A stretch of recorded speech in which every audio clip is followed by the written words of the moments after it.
Hey, Aaron Rabinowitz here. Lately, I've been thinking a lot about the Mandalorian, and as cute as Baby Yoda was, so freaking cute.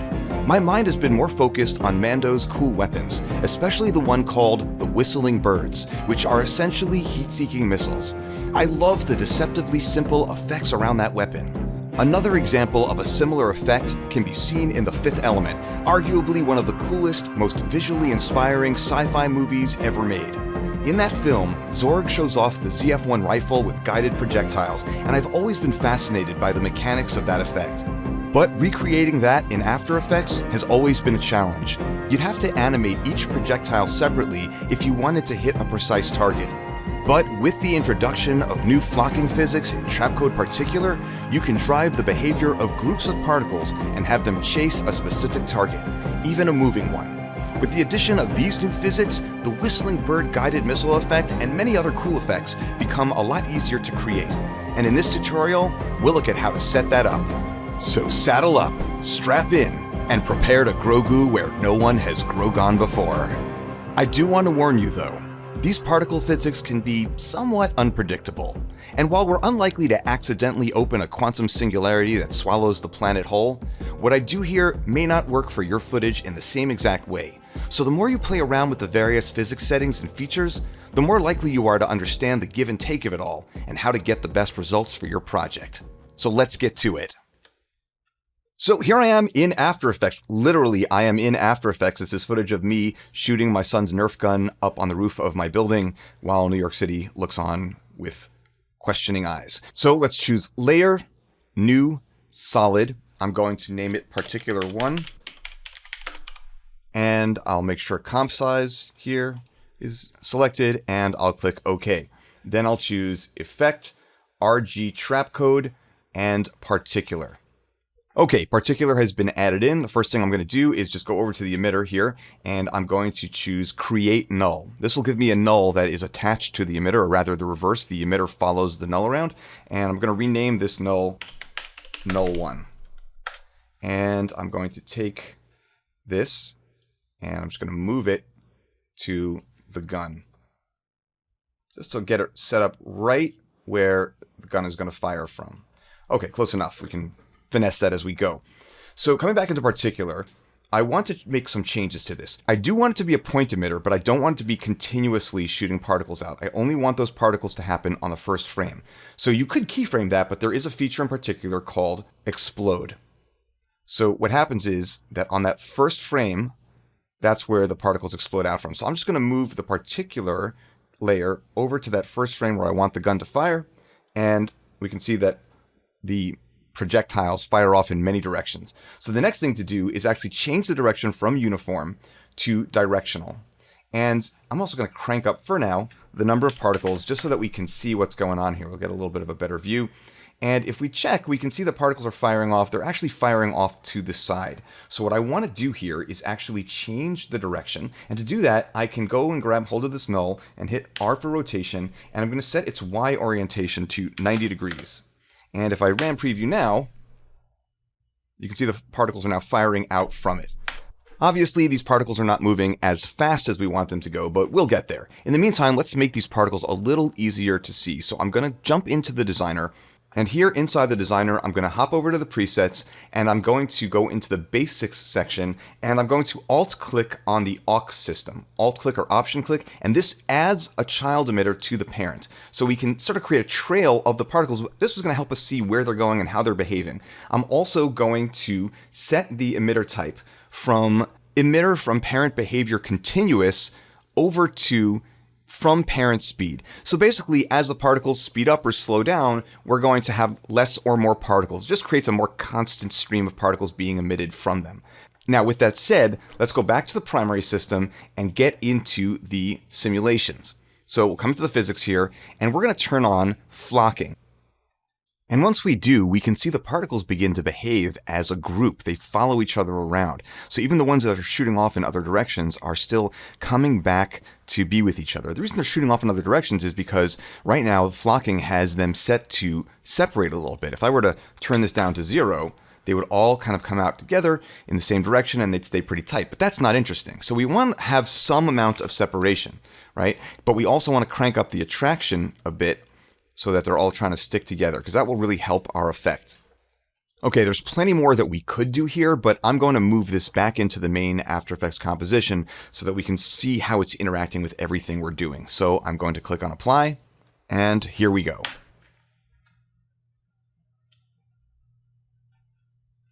Zoom out a little.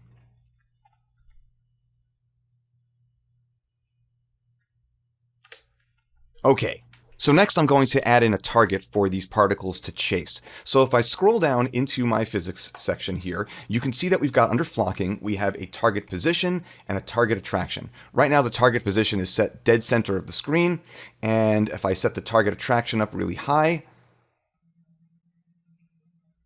and as you can see, the particles are flocking towards this target. They're kind of rotating around in the center. And we'll talk about how to make this really work for what we're doing. But right now, I'm going to link a target visibly, like a layer that's a target, to the target that is in this section over here using expressions. And so let's just do that.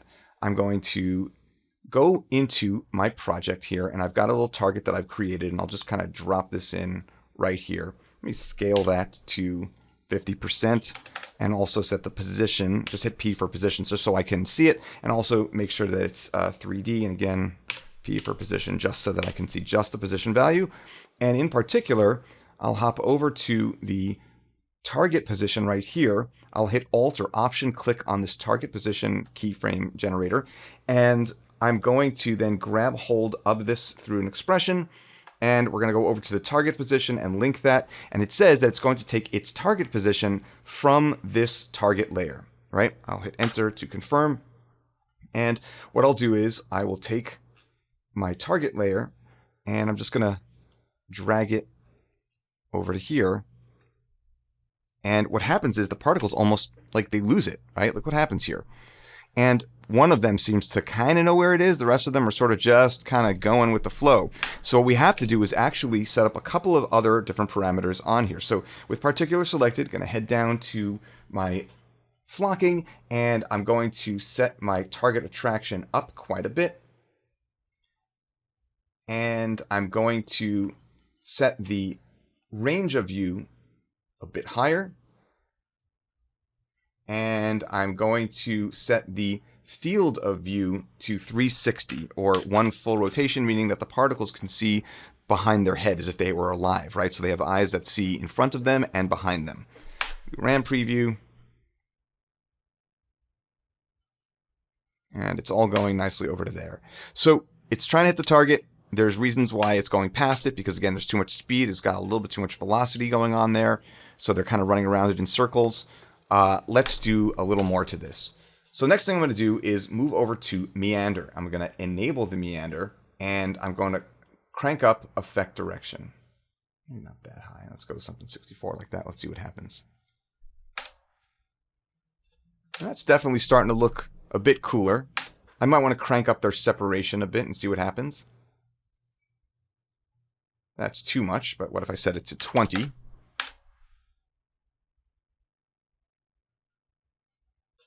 That's pretty cool. Although I don't know that I needed to have it separate that much. Maybe even 15. Just a little bit.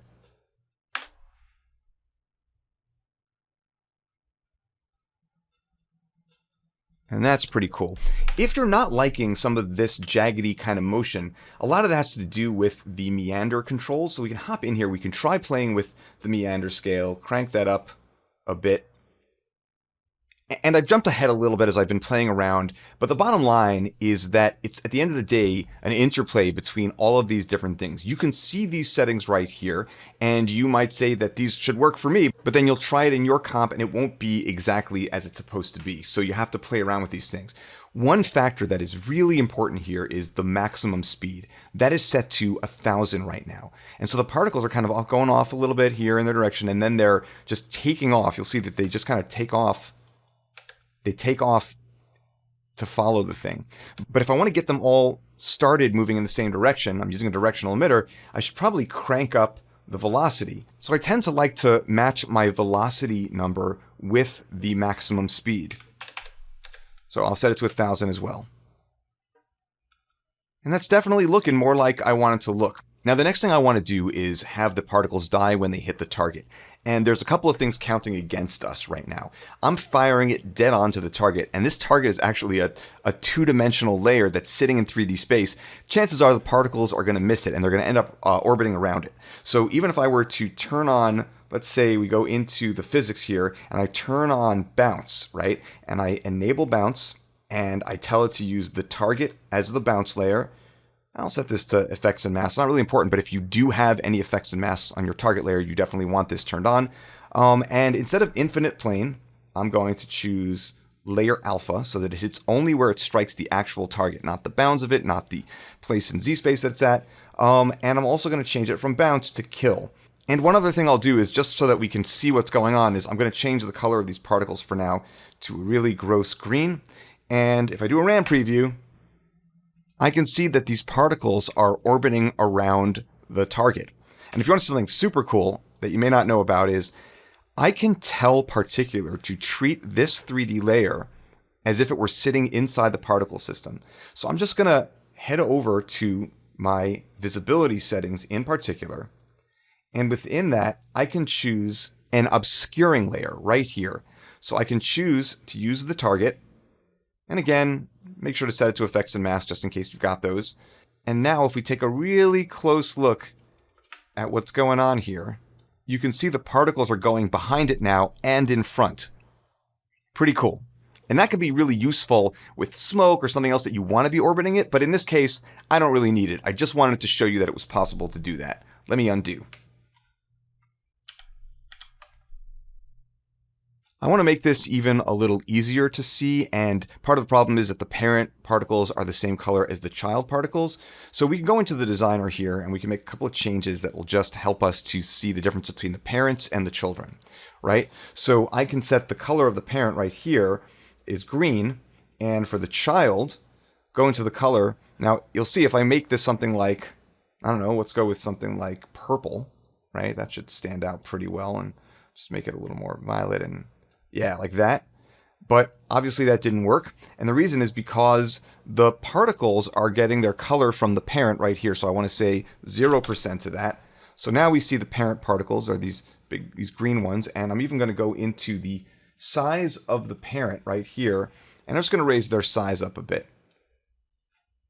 All right, so we can see that.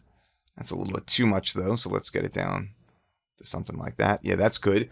And I'm going to lower the life of these particles, of the child particles. So let's get back into the particle type for the child particles. And their life is set to 3. Just for now, let's bring it down to 2. And I'll set the size over life to get smaller. So we can see this will help us really see what's happening here. Let me click on apply, which you can't see at the bottom of the screen here. So I'm just going to bring this up. I'll click on apply. And now we're back in After Effects. And now we can see what's really going on here. The particles really are orbiting it, and they're dying only when their life runs out. So the particles are set to live for, here, let's take a quick look, go into our show system settings, and we'll go into primary system. Their life is set to 3 seconds, and they're born here, that's at 1:15, so that at 4:15, they will drop out of existence. But they're totally missing the target, right? So we hit to 1:15.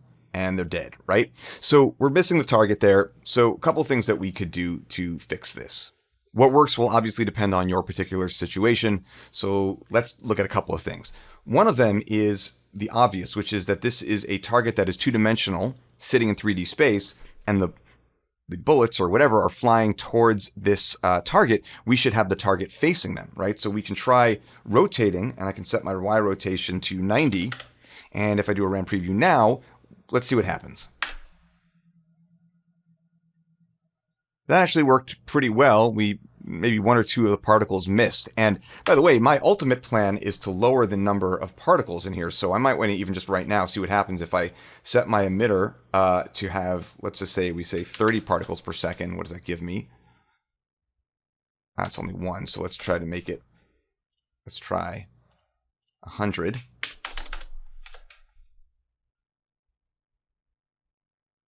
And that problem's been solved. Obviously, you know, if I don't want to have to lower the amount of particles, let's see what else we can do. So another thing that I should probably look at is how Particular is seeing this target, right? So if I come down into my bounce settings, right? So we've got to get back up here.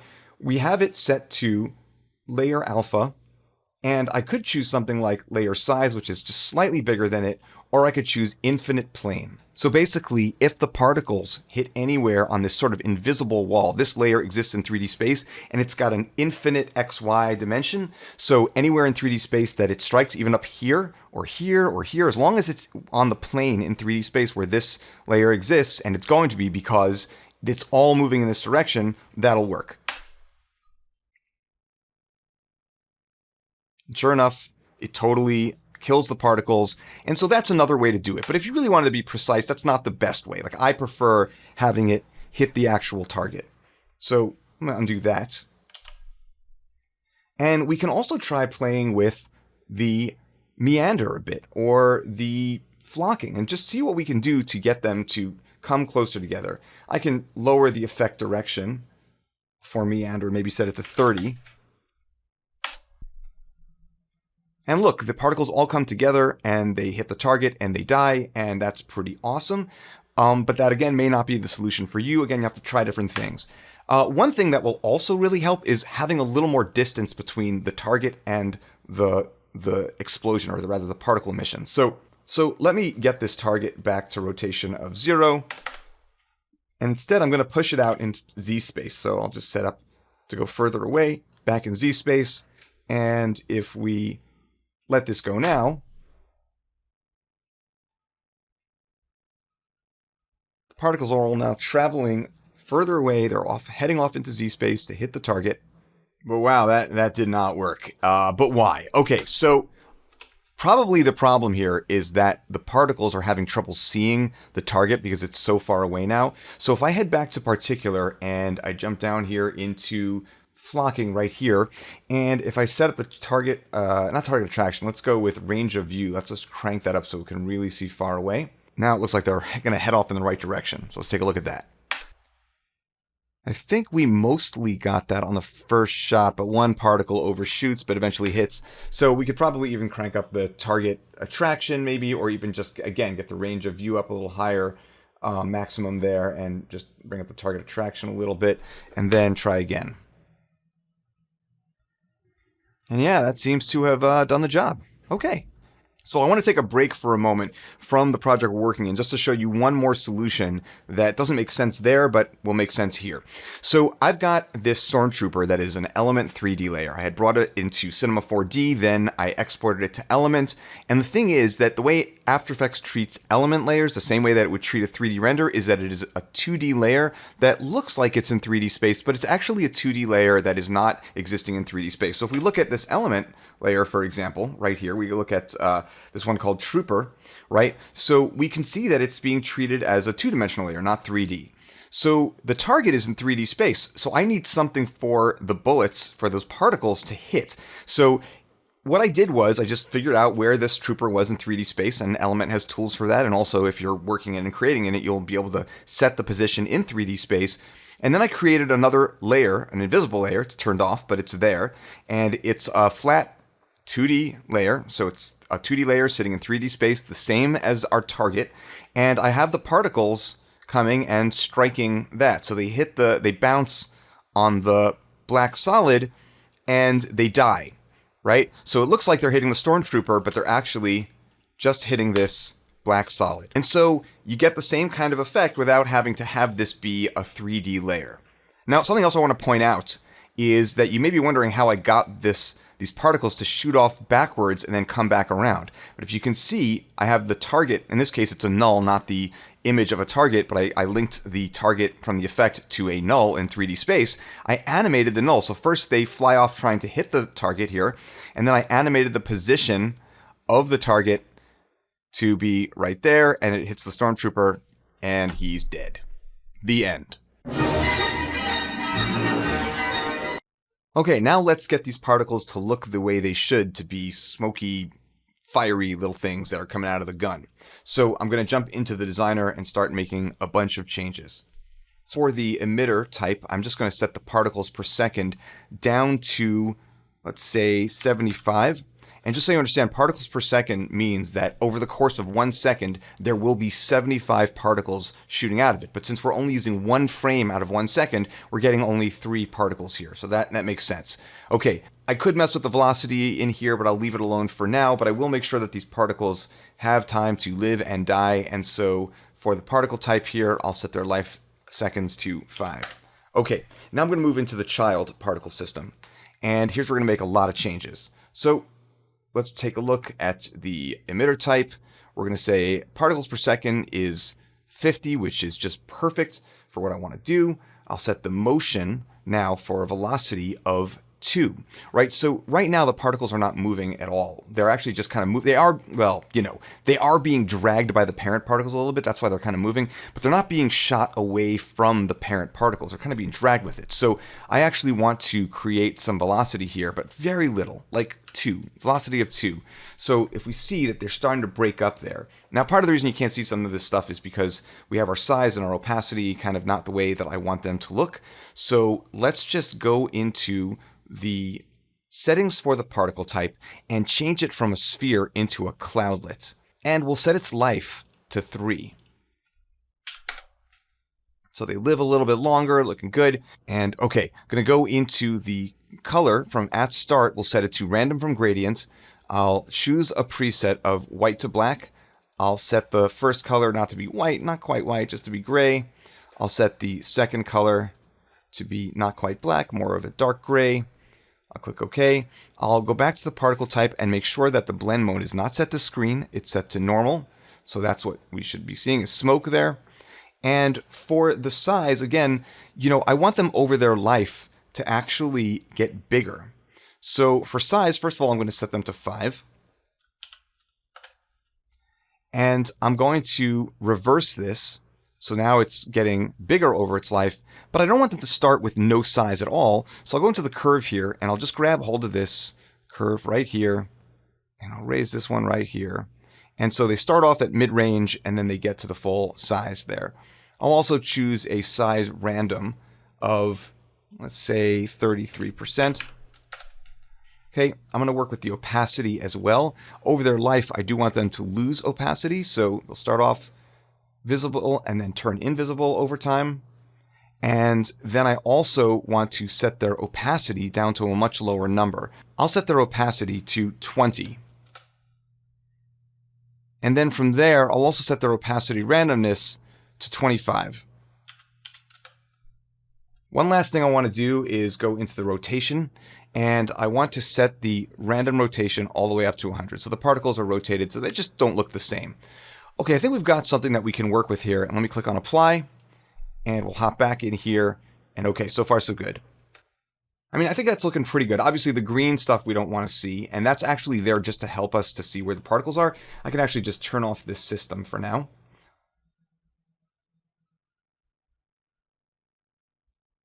So, maybe I should make these particles just a little bit bigger. So let me get over to their particle settings and I can raise the size, maybe say 10.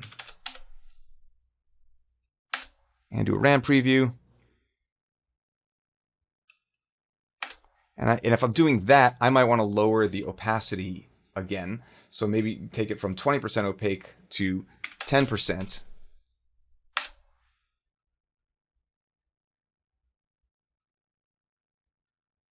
Now let's make these look a little more like missiles. So I'm going to jump back into the designer. I'm actually going to duplicate this system. And we're going to set the life a lot shorter. So go to particle type. I'm going to set the life seconds to like 0.3. I'm going to go for the color, double click on that, and I'll choose, see if there's a fire preset right here. And back on the particle type, I'll set the blend mode to screen. I might even lower the life to something even shorter, 0.2. That's looking pretty good. And yeah, that's it. Let's try that and see how that looks. At this point, I think I probably want to decrease the size of the particles now that I brought them up. So for system 2, I'll set the size of the particles, maybe back down a little bit to 7. And for the system 3, same deal. We'll go to particle, to size, and we'll set that to 7 as well. Cool. All right, let's take a look. And I think the particles are drifting maybe just a little too much from the motion of the parent. So let's bring ourselves back to System 2, and I'm going to go into velocity here, and we'll look at velocity from emitter motion. I'm going to bring that down to 5 and do the same thing for System 3 so that we have, like, they kind of stick together. And I'll do that right here, velocity from emitter motion. We'll set that to 5, and let's do another preview. I think that's looking pretty good. Maybe we can crank up the opacity of the smoke now that we've done all these changes to it. So let me get over to Particular, and we'll go to System 2, and I can bring up the opacity for the particles right here. We'll set there it's at 10%, but if I bring them to, let's say 15%, see how that looks. Maybe even 20, back to 20 where we were before. And maybe we also need to do that for System 3 as well. So go back in there, and we'll set the particle opacity back up to 20% here. And again, RAM preview. And that's looking pretty good. Now, if you want these particles to sort of fly off in different directions and then come back together, there are a couple of ways you can do that. You can play with the meander settings, but one thing that's surefire to work here is to go into the direction spread and set it from, right now it's at 20%, we could set it to 40%, for example, and that spreads out the direction that the particles shoot out in. So if you take a look now, we can see the particles are kind of like, they're coming together, but they're first launching in separate directions. I could even really crank that up just to see what that looks like. Even more, let's go 100%, so it's really all out there. And that's impractical, but it's still pretty cool. Just going to bring that back to where it was at. Maybe one last thing we can do to the behavior of this particle system to make it feel like bullets hitting a target or whatever is to have there be sparks when the parent particles strike the target. Now, I would tell you that your best bet is using stock footage. There are some great websites that have stuff, Action VFX, Footage Crate, VideoCopilot.net. Tons of great sites where you can just get sparks and little explosions and things. But just because I want to show you how something works in Trapcode Particular, I'm going to do this. And it's not going to look as awesome as you might make it look because I've just never had a lot of luck with this particular aspect of it. So I'm going to jump into the designer. And once I'm in the designer, I'm going to add in another system. And we're going to make this particle system a emit from parent system. And we're going to tell it to use not System 3 as the parent, but the primary. And the way it's handling it right now is the particles are just coming out from the parent particle as it's just living. But we won't want that to happen. We want this to be not continuous, but emit on parent bounce. So now when the particles hit that target, these particles are emitted. And I'm going to just get into the motion here and set it to velocity from emitter motion down to 0 because I don't want the way it's moving, based on the direction that the parents were going. And I want to shorten the life of these particles a lot. So we'll go from 3 seconds, we'll set it to like 0.2 seconds. They don't last long, and we're going to bring up the velocity of these particles a ton, right? So let's see what that looks like. Okay, even more maybe. Okay, and we'll set the size over life to get smaller. We'll set the opacity over life to the same deal, and let's see what that looks like. Okay, and what I'm going to do next is add in an aux system here. So let me it's not really the aux system. It's like Particular used to have these systems called the aux system, but it's now just a second system. I'm going to alt-click on the aux system particle here, right? This is aux system new, and come back here, and I'll make sure that the parent is not the primary, but System 4. And yeah, take a look. That's a lot. So again, let's make some changes. We're going to go from velocity from emitter motion down to 0. Okay, so they don't move. We're going to set their life also like the parents. We're going to set their life to be 0.2. Okay, we're going to set, again, their size, same deal. And their opacity, same deal. And we'll also, for the emitter type, we'll go back here and we'll set it from continuous, we'll set it to from parent speed. I am going to crank up, again, the velocity on the parent. I want this to fly. Okay, so let's take a look. Okay, and what I'm also thinking maybe is let's get some gravity in there. This may work, this may not. Let's go gravity down. And I think I'm going to have to really crank up the gravity a lot because of the velocity at which it's moving. Let's see if it has any effect. Not really. Just I want to see something, a little something there. A little more. Okay, it's getting there. And I'm going to change the particle type. We'll see the life random. Let's crank that up a bit. And we'll do the same for these children. Life random. And I think really I'm going to have to lower the life on this particle type. Try 0.1 and see how that works. Same with the children.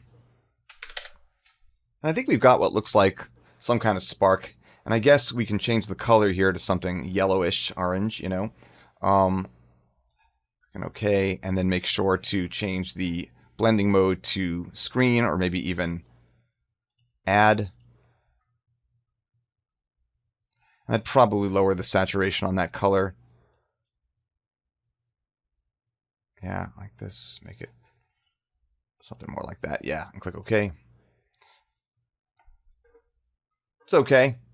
You know, looks good to me. Let's try and click Apply and see what this looks like.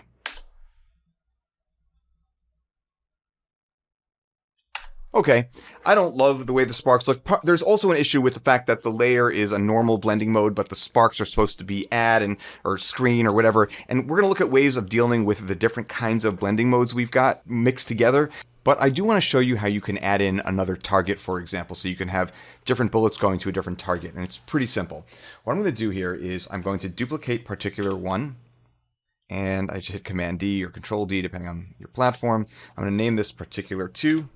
Just so I don't get confused between them. I'm also going to hit target here. I'm going to select target. I'm going to hit Control D again, Command D, and I'll call this one target 2.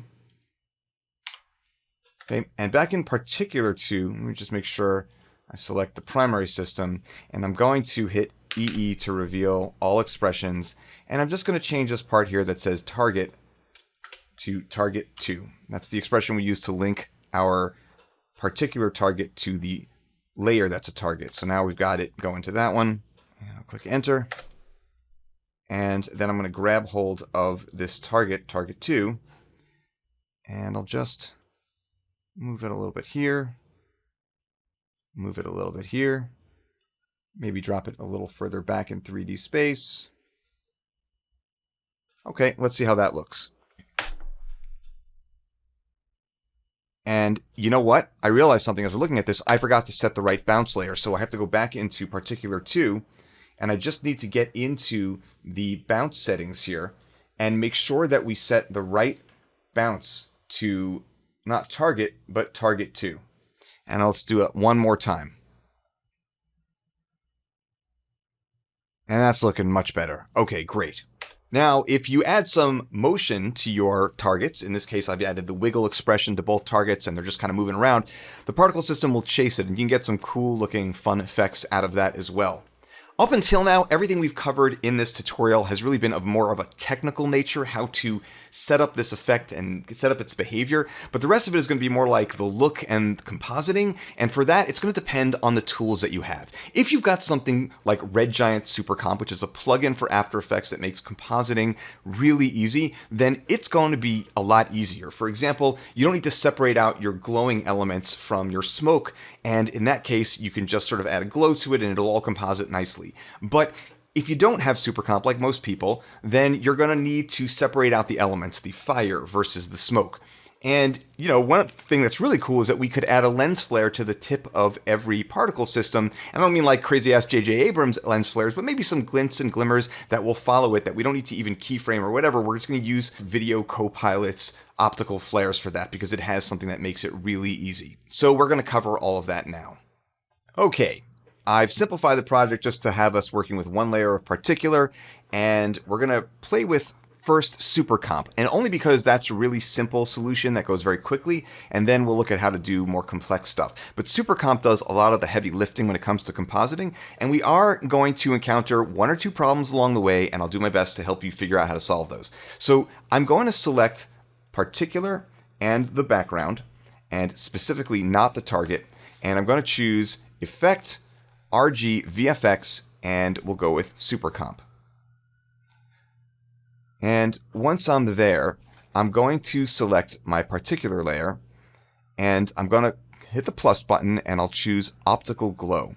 This makes the entire stream of particles glow, even though we only want the fiery parts to glow. Thankfully, though, what we can do is we can go into Highlights Only here, and we can crank this up until mostly the only things glowing are the fiery particles. But the problem is that some of these particles are a little too bright. So look, I could play around, I could try to separate the elements out, but I think for the sake of this, making it as simple as possible, I'm going to select Particular, and I'm going to go into Show Systems, make sure I'm showing the primary system. Actually, it's System 2, and I'm going to go here into the smoke particles, right?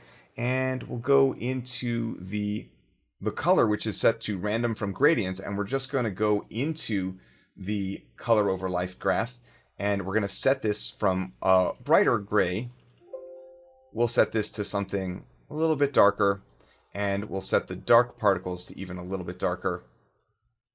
And hopefully that will solve the problem, and it seems to have done that. Coming back into the optical glow, I might try to raise the vibrance of the effect just to bring back some of that color. And I'll come into the colorized section maybe, and I'll crank that up a little bit and make it orange. Okay, cool. If I do a RAM preview, that's looking pretty cool, actually. And the problem is that we don't have the target in there, right? And why don't we have the target? Well, that's because Supercomp can't see 3D layers. So even if I were to add this in, it's going to appear like it can read it properly. But if we watch carefully where the particles hit, here, so let me just do this, you'll see that it's only calculating its XY coordinates, but the Z coordinates it won't see. So again, I'll just kind of let this go, and we'll see the particles, they're racing towards this thing. Looks like it's going to be perfect, right? But the problem is that, see, it's not hitting it exactly as it should be. It thinks it's there, but it's not really there because it's a 3D layer and it only sees the 2D. So that isn't going to work. So instead, let me just take this layer out, and I'm going to duplicate my target layer. I just don't want to lose it here in this composition. And I'm going to call this target. We'll call this target pre, and I'm going to pre-compose it. So I'll choose layer, pre-compose. And we'll move all attributes into the new composition, click OK. So now we can see that this layer actually has kept the 3D that it was supposed to have. So if I put this one on top of it, we can see the difference between the two. This is the non-3D one that it's trying to read as 3D but can't. And then this is the one where we pre-compose the 3D in its own composition, and it's kept the coordinates in that composition, but here it appears to Supercomp as a 2D layer.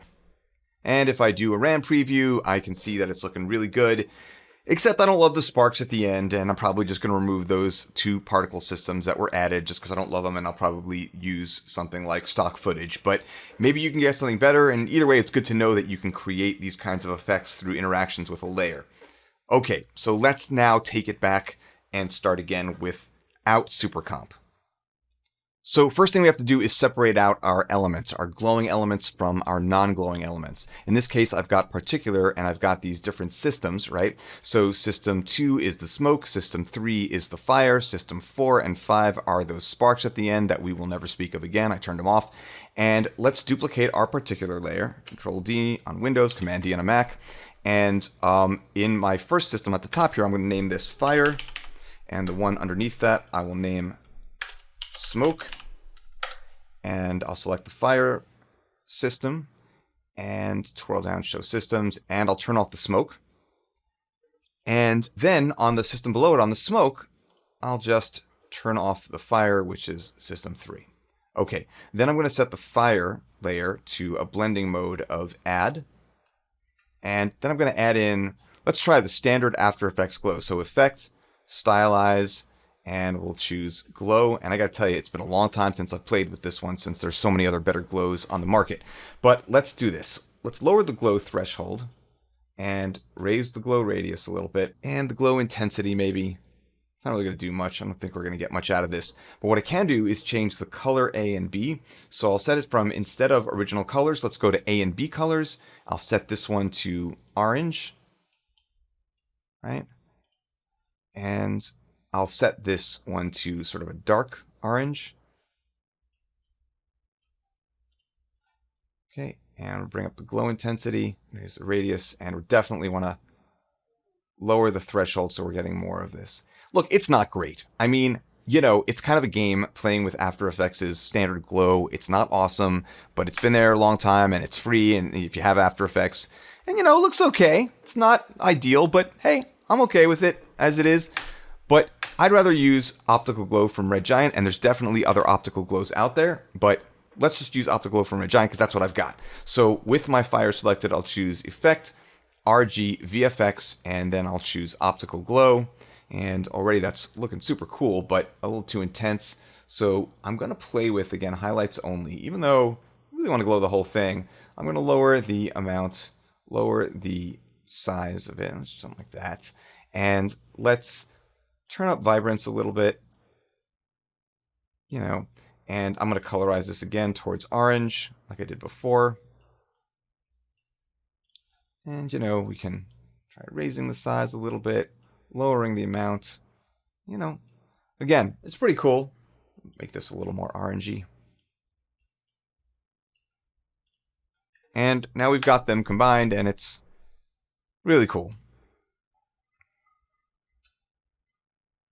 Okay, with the glow stuff done, let's just do one last thing. Let's just add the last little cool bit, and that's having a lens flare at the tip of every projectile. So let me select my smoke layer here, and I'll hit Control D to duplicate the layer, and I'll rename this to Flare Particles. And I'll move this up here.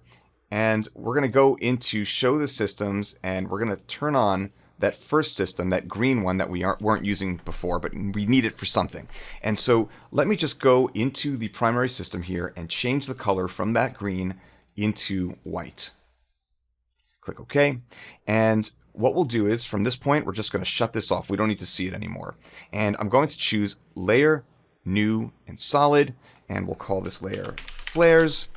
And I'll choose Effect, VideoCopilot, Optical Flares. And I'm going to make this from a normal blending mode. I'm going to set it to screen, so the flare is over the footage. And for the source type, instead of 2D, I'm going to choose luminance. And that means it's going to use the brightness of a layer to generate the flares. Now I have to tell it what layer to use. And in this case, I wanted to use the flare particles, but it can't see them yet until we select from source, we change it to effects and mask.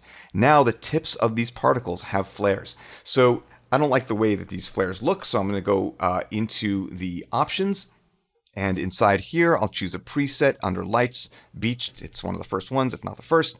And then I'm just going to delete a bunch of stuff I don't need here. And once I've got just what I'd like here, I'm just going to lower the size of some of these elements. Otherwise, it's pretty good. I'll click OK and do a RAM preview. Dang it, if that ain't really cool. And you know, you let it get a little crazy, bring in some clips from Action VFX for the sparks, from the impacts, and also a muzzle flash right there. And yeah, just made things a little bit nuts, and of course, you know, having multiple targets, but you get the idea. Anyway, I hope that this helps you in your work. Once again, I'm Aaron Rabinowitz. This is The Way.